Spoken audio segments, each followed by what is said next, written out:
Schwinn is here today to partner with Together We Rise to donate over 60 bicycles to children in foster care in the California area.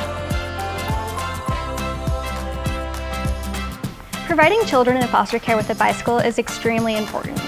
It's a very turbulent time for them, but giving them a sense of ownership and independence that comes along with having your first bicycle is a magical moment and a memory that they'll cherish forever.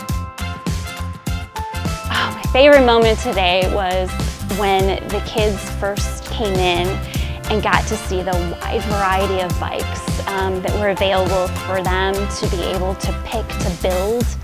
And then once they put that bike together, they were able to take that bike out, and we had courses for them to be able to ride on and experience the bike and take their first pedal strokes. Just so many terrific moments today.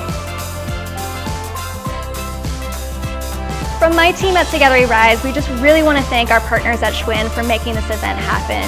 We just can't thank you enough for, joining us in our mission and realizing we can all make a difference in the life of a child.